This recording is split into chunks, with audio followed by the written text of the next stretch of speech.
जम्मू कश्मीर के पहलगाम में हुए आतंकवादियों द्वारा किए गए निर्मम नरसंहार के बाद पूरे देश में आक्रोश फैल गई। हर तरफ एक ही आवाज उठ रही है, आतंकियों और उनको पनाह देने वालों को सख्त से सख्त सजा दी जाए, जिसकी उन्होंने कल्पना भी न की हो।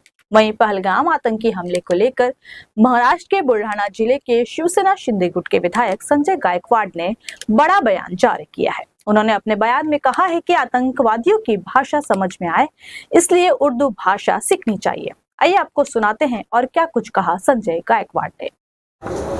देखो, हम भारतीय लोग हैं, पूरे देश में हम जाते हैं, हमारे लोग भी विदेश में जाते हैं। हम अगर कोई अदर स्टेट में जाते हैं, समझा आंध्रा जाते हैं, कर्नाटका जाते हैं, तो हमें वहाँ बात करने के लिए बड़ी दिक्कत आती है।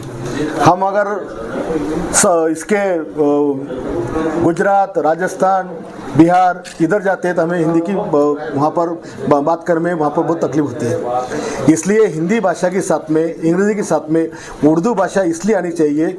आज जो आतंकवादी हमले हमारी तरफ हो रहे हैं, कई साल से लगातार चल रहा है, उनके मैसेज समझ में आना चाहिए। अभी जो कश्मीर में हुआ, वहाँ अगर इन लोगों को अगर समझो ये उर्दू भाषा का जरा भी ज्ञान होता तो शायद कहीं ना कहीं ये लोग बच जाते हैं। इसलिए मेरा कहना है कि देश की सुरक्षा के हिसाब से, हमारे लोगों की सुरक्षा के हिसाब से हर इंसान, हर एजुकेशन में उर्दू का एक क्लास तो भी होना चाहिए, जिससे या तो ज़्यादा से ज़्यादा अपन अरब देशों में भी हमारे लोग जाते हैं, वहाँ की भाषा हमको समझ में नहीं आती। इसलिए जागतिक ज्ञान के लिए हमें ये जरूरी है। अब ऐसा कहा जाए तो छत्रपति संभाजी महाराज ने भी 16 भाषा का ज्ञान उनको प्राप्त था। छत्रपति शिवाजी महाराज को सारी भाषाओं का ज्ञान प्राप्त था। माता जिजाऊ महासाहेब, माता ईश्वराणी, माता रानी भाई, इनको भी सभी भाषाओं का ज्ञान प्राप्त था। राणा जी को भी सारी भाषा का ज्ञान प्राप्त था। जितने भी राजा महाराजा हो गए, इन्होंने सब भाषा का उनको नॉलेज था। जब उनको कोई अड़चन नहीं है तो हमें क्या अड़चन नहीं चाहिए पढ़ने में, लिखने में। फिलहाल के लिए इतना ही। इसी तरह के ताजा तरीन खबरों के लिए जुड़े रहिए N24 न्यूज से। तब तक के लिए मुझे दीजिए इजाजत। नमस्कार।